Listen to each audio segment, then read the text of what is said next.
everyone, it's CL, and at the start of this video I'm gonna outright tell you all that I am a liar. And what I mean by that is that before 2017 began, I went on and on about how I wasn't going to make goals this year, and I went on and in the comment section of everybody else's videos about their goals, how I'm not making goals this year.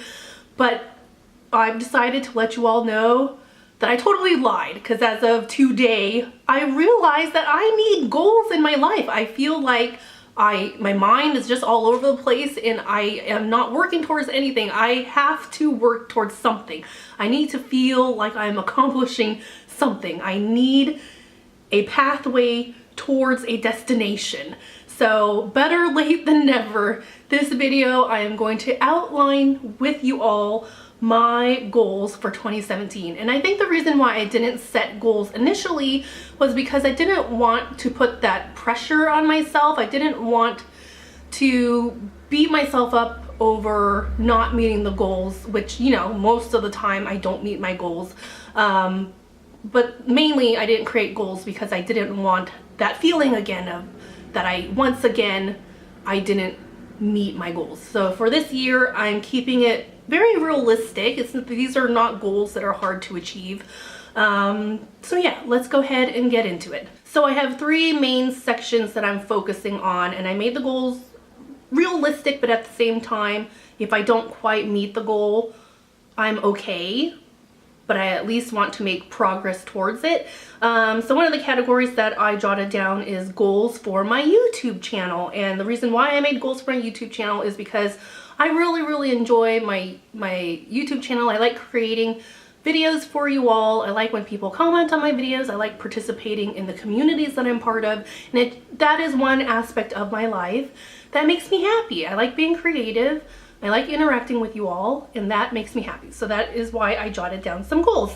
So the first goal that I jotted down was subscribers. I would really like by end of year to have 1,000 subscribers, just to kind of round out the number. Although, don't get me wrong, I am very happy that my subscriber count is in a positive number. I'm happy that it's not zero, you know? When I first created a YouTube channel, I thought that no one would subscribe to me, you know, because I don't have a super interesting life. Even when people subscribe to me to this day, like when I get an alert that so-and-so subscribed to you, my immediate reaction is like, oh, why would they want to do that? But thank you if you have subscribed to me and check out my channel regularly. Thank you. But yes, my subscriber goal is 1,000, but as long as it keeps progressing positively, I'll be happy. And also, one of my goals is to at least post one video a week. Now, ideally, if I had to pick a number, I would at least like to post 3 times a week, but I don't want to overset the goal. I'm going to set it at just 1 a week. I think that would be realistic. And the next goal is to learn how to use my camera. Now, I have a decent camera. It's a Canon, and I don't know how to use anything except hitting the record button, but it looks like it has all these different buttons and features, and it looks like it can do a lot of things. So my next goal is to kind of learn how to use my camera, because one, I shouldn't let all the other features go to waste, and if I'm feeling creative, I will be able to have more things to play with, you know? And the last goal that I have set for my channel is that I want to work on following through with my ideas. I definitely have a follow through problem. And I think the reason why is because sometimes my ideas outweigh my skill set. Like if I'm working on a project and it's not coming together the way I envisioned it, I tend to just give up on it. I don't keep pushing myself to make it better or to improve on it. I just say, I can't do this. I'm not gonna do it. And I want to follow through on my ideas. So if I have a project in mind, even if it takes me a year to complete, I want to follow through with that and not give up so easily. And the next category that I have set goals in is health and fitness. Now, every year, like everybody else, I make the goal to lose weight.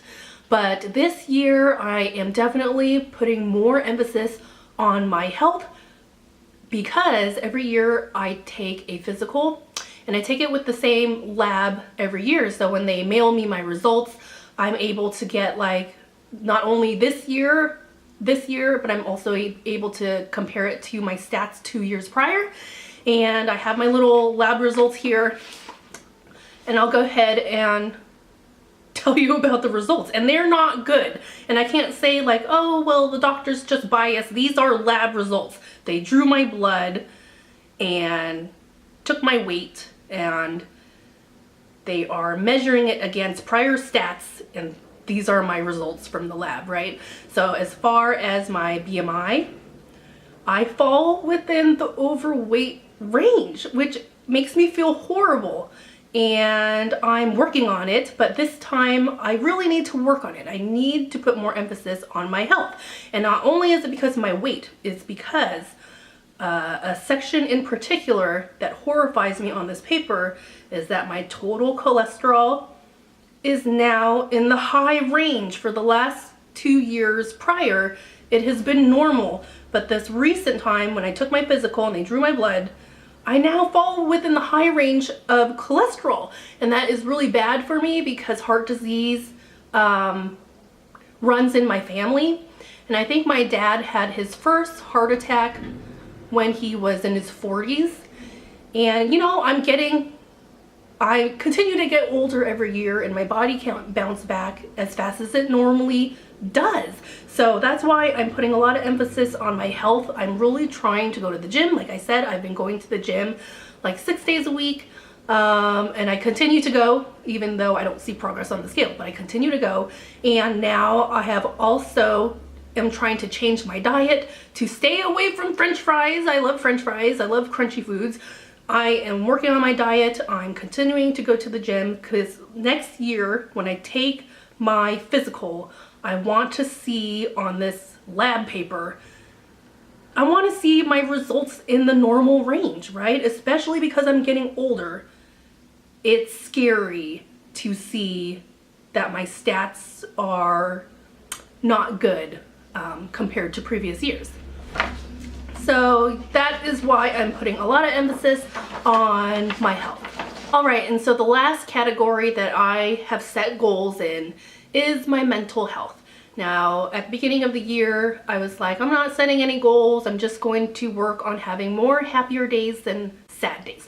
And that is mainly what my goal is as far as my mental health, to work on having more happier days and not focus on negative things. Like when I feel like my depression is coming on, when I feel like I'm focusing too much on negative things, that I remember to do things that I enjoy. That I remind myself that even though there are those days where all I want to do is be sad and lay in bed, that I really push through that feeling and get myself out there and indulge in the things that I enjoy, right? And try to focus my mind away from negative thoughts and be more positive, which of course is easier said than done, but it's March and I think I'm doing pretty good. So yes, that is my goals for 2017.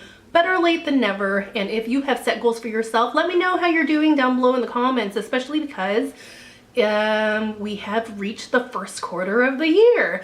So let me also know what your biggest area that you're working on as far as goals. For mine, if I had to look through all my goals, my main thing for me is to focus on my health because the trajectory it's going is not good.